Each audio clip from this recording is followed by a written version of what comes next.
If you love food, if you love being scared or even mildly disturbed, then go grab a snack because this video is for you. This video is sort of a continuation of my previous food conspiracy video, and I would love for these to be a weekly series on my channel, but obviously I need your approval, so if you give this video a like, that means that you'll come back each week to watch one of these food conspiracy videos. If not, then it just means I'll just make other videos that you might enjoy. Before we dive into these stories, it's very important for me to say that I'm not confirming these stories in this video. Whether this is rumors or facts, it's not up to me to decide. I found these stories in multiple news websites, and while I always try to look for like the most credible sources, I think you guys should do your own research and come to your own conclusions. I love food too much. I don't want to get in trouble. I'm just sharing some stories with you guys. The fast food industry is bigger than it ever was. In the US alone, every year it generates over $110 billion. 1 in every 3 children eats fast food every single day, and this is shocking even to me. Such a huge market, so many people being fed every single day, so it's only natural and predictable that things sometimes don't go according to plan. For today's video, I'm going to share with you guys some of the stories of the scariest, most disturbing things that people have found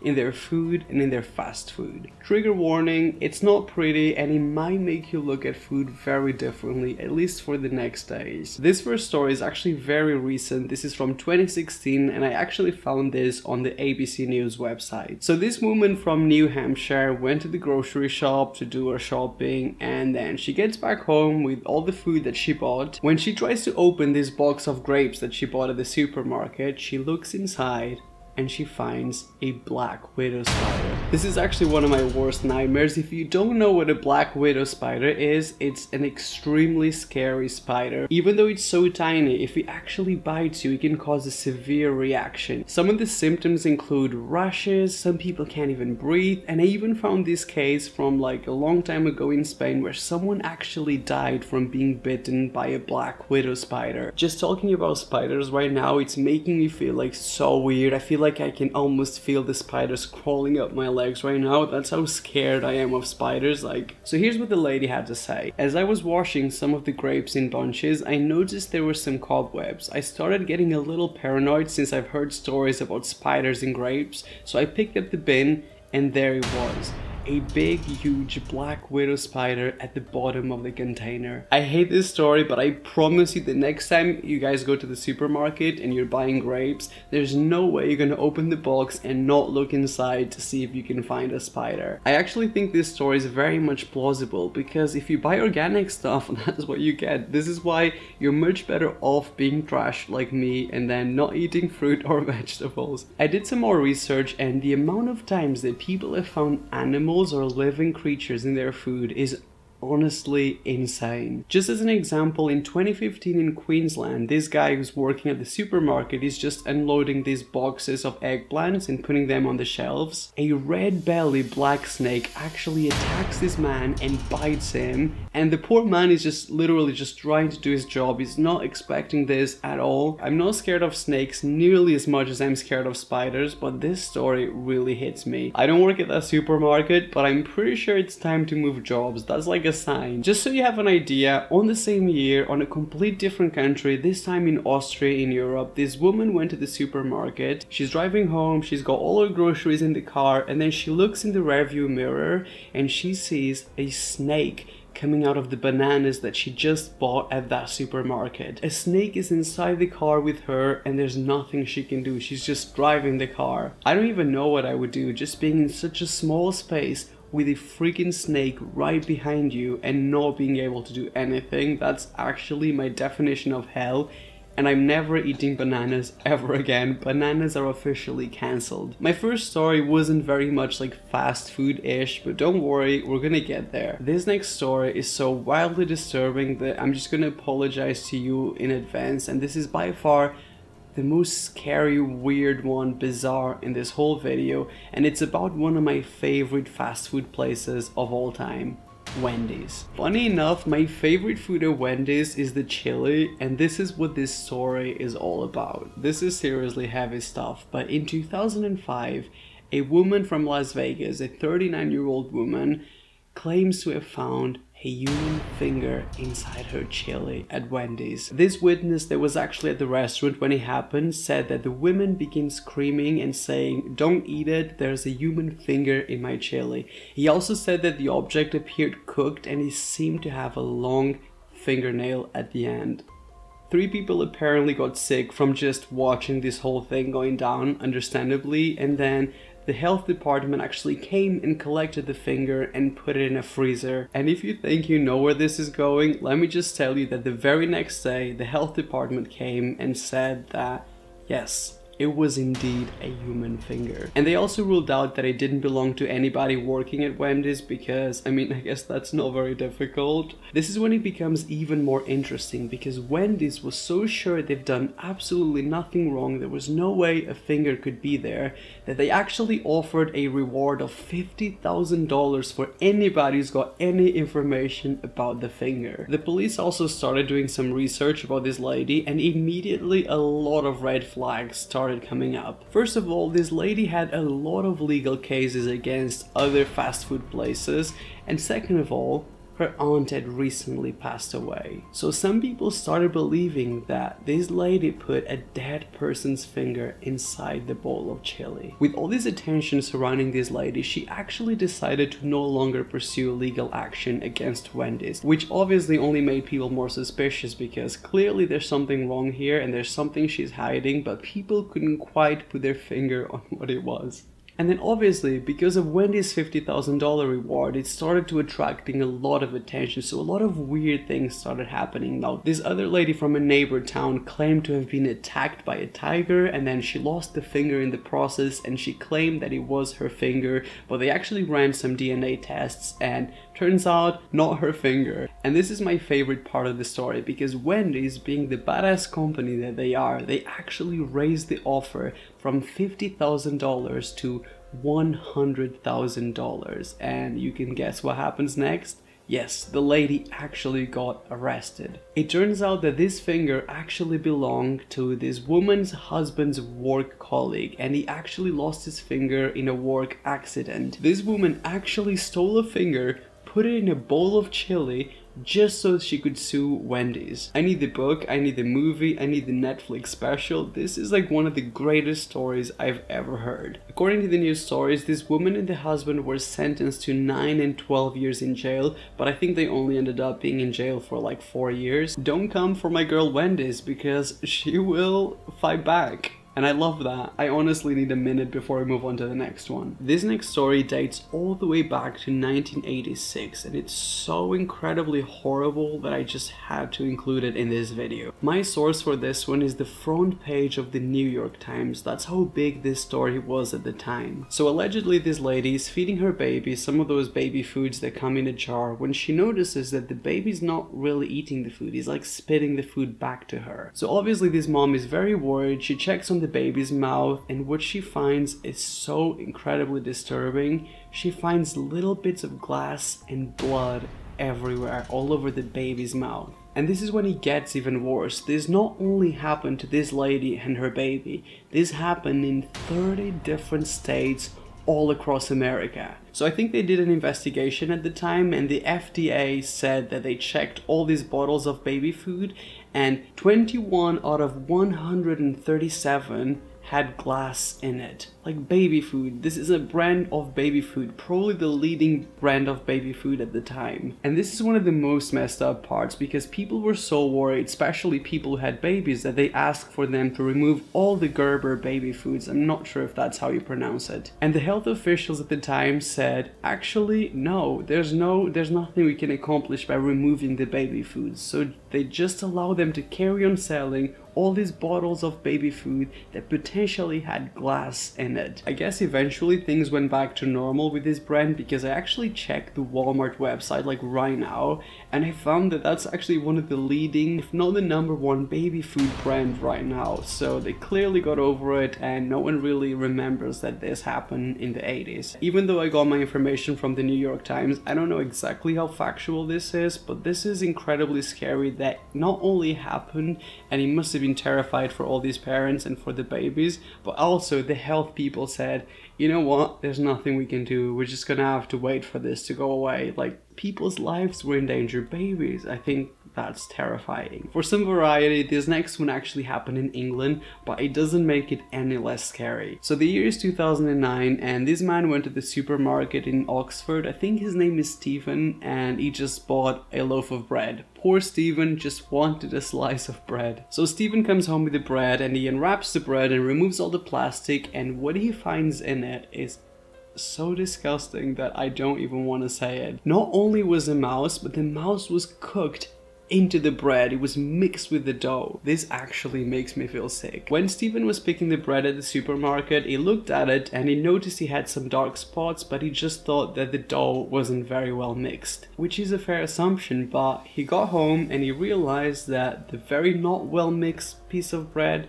he actually had fur and teeth. CBS News actually posted a photo of it and it's highly disturbing, but you're free to go and look it up. So the brand of the bread was actually this type that is called Best of Both, which is exactly the same brand of bread that I always eat in England. They actually went into court and the brand who makes the bread actually pled guilty, and I think they had to pay the equivalent of like $26,000, mostly because they didn't follow the health laws. And this is a bit of a disturbing fact, but they also added at the end of the article that the man noticed that the mouse didn't have tail, so somebody else probably had a tail in a loaf of bread and they probably ate it without even realizing. This is the Ratatouille sequel that none of us asked for. I did some extra research and finding a rat or a mouse in food is actually something that is widely common, which actually makes me think whether some of these are real or not. In 2009, for example, a man from Illinois claims to have found a mouse inside his can of Mountain Dew. So this is what he had to say. After purchasing said can of Mountain Dew, he opened the can and immediately became violently ill, such he began to vomit. And I really like this part of this story because very much like Wendy's, PepsiCo, who owns Mountain Dew, was having none of this slander, and this is what they had to say. They released a statement saying that if a mouse is submerged in a fluid with the acidity of Mountain Dew between 4 days to at most 7 days, the mouse will have no calcium in its bones and bony structures. By 30 days, the exposure to the fluid, all of the mouse's structures will have disintegrated and the mouse will have been transformed into a jelly-like substance. The man had originally claimed that he poured the content of the Mountain Dew out and then the mouse separately, which obviously goes against science because there's no way the mouse wouldn't be like a jelly-like substance, so it's very likely, practically proven, that the man was actually lying and we can drink Mountain Dew, even though I'd probably drink it anyways because it's that amazing. Not too long ago in 2011, CBS News claimed that something very scary and strange happened to this woman in Texas. So allegedly this woman went into Walmart and she bought this Great Value ice cream, which is a brand that I think is owned by Walmart, and she brought it home. It was a Saturday night and she was about to watch a movie. She has a few bites of the ice cream until something sharp cuts her lip, and at first she thought it was maybe just some tin foil, but when she actually looks at it, it turns out to be a broken razor blade. Reportedly she called Walmart and Walmart said, "We're sorry that happened to you, hope your day gets better." Which I think she was very much outraged by, but I think to me it sounds like Walmart didn't really fully believe the story, so they just kind of wanted it to go away. At the same time, I also think the lady never really sued Walmart. She just said that she just wanted it to never happen to anybody else ever again. She did actually do this camera piece with CBS News, and it's not very graphic. I mean, it does show the razor, but it's not too graphic, so I'm gonna show it to you guys. I got to the bottom and there's normally a chocolate layer here, so I went to get a spoonful of it and I bit into it and then something sharp cut the inside of my lip. I think it was just one of those random accidents that happen. When you make that much of a product and that many products, you're bound to have a machine break. January the 9th of 2012. I don't think, I'm sorry, I hope your day gets better is an appropriate response to I found a razor blade in my ice cream.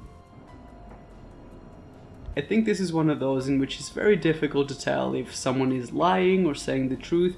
I think Walmart wasn't too worried about it, that's why They just did. I don't think they thought it was real. But also, some crazy person could have just literally walked into Walmart and put a razor blade inside the product. Like, that's a thing that could happen, and that doesn't mean that it would be Walmart's fault. So I didn't want this video to be just stories that happened in McDonald's, because as you can imagine, there are so many stories, so many horror stories of things that have happened food related at McDonald's. I do think McDonald's is a very easy target because they're so incredibly popular, they've got so much money, and I think people do make up stories just to try to get something out of them. So what I'm trying to say is, take these next stories with a very big grain of salt, like a big giant chunk of salt. So I'm going to show you a video now, and this is from 2012, and this lady claims to have found a very weird, disgusting object inside a McDonald's food, and I'm just going to play you the interview because it's much better if she explains. At the end of a long day, Crystal English was looking for a quick meal for her husband and 3 kids.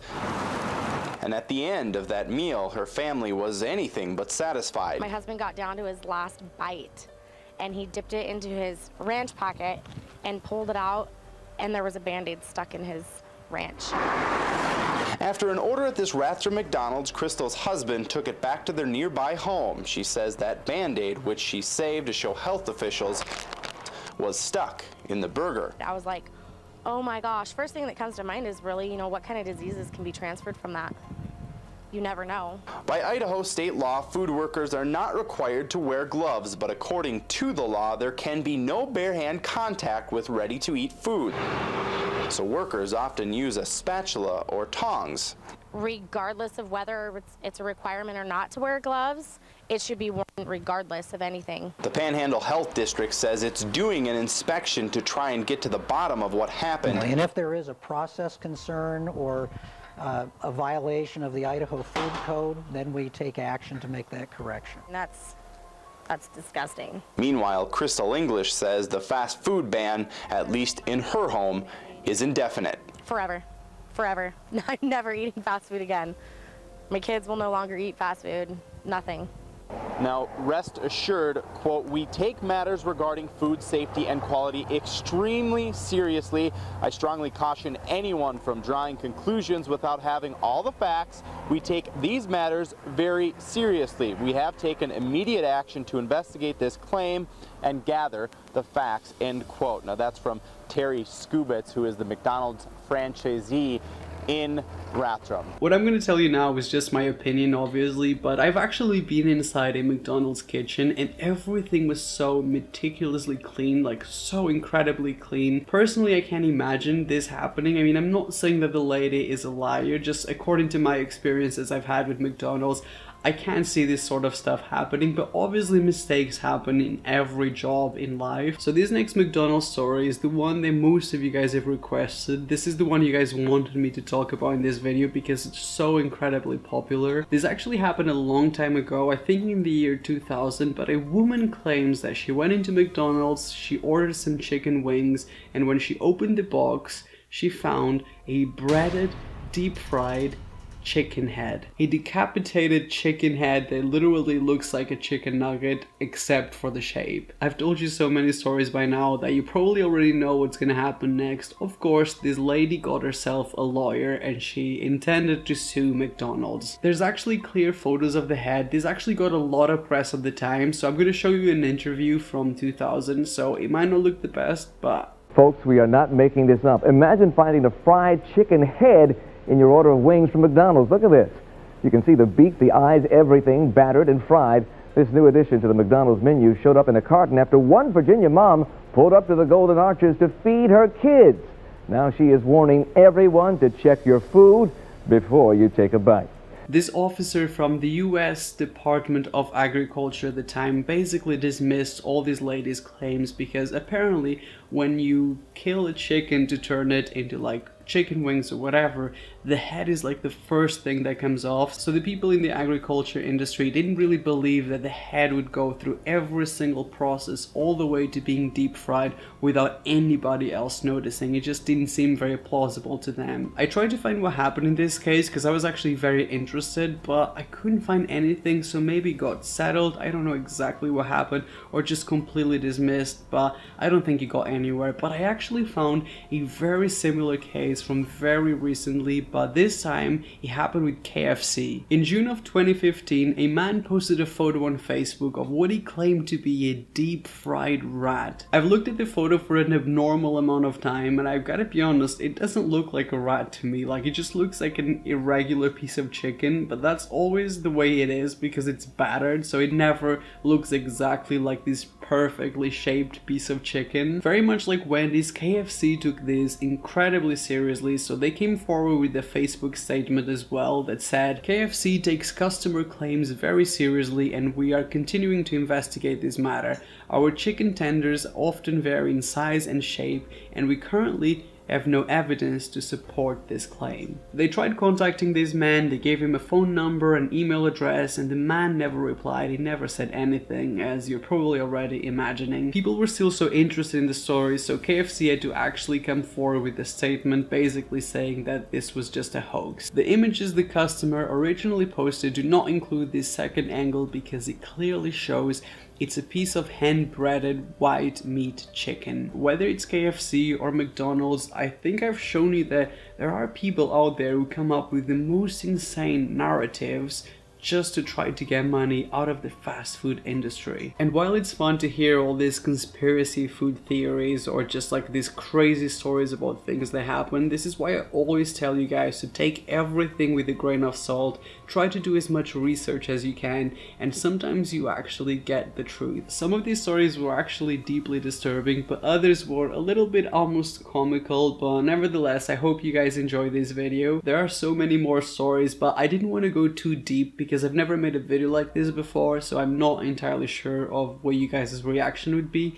But if you'd like to watch a horror fast food stories part 2, then definitely give this video a like and I will actually make another one of these. Let me know in the comment section if you guys would actually like to watch this every single week. Don't forget to subscribe, don't forget to switch my notifications on because you know YouTube, they rarely notify people of my videos, so if you put the notifications on, that's as close as I'm gonna get to actually being able to notify you that there's a new video. And I will see you guys on my next video, which is probably gonna be tomorrow.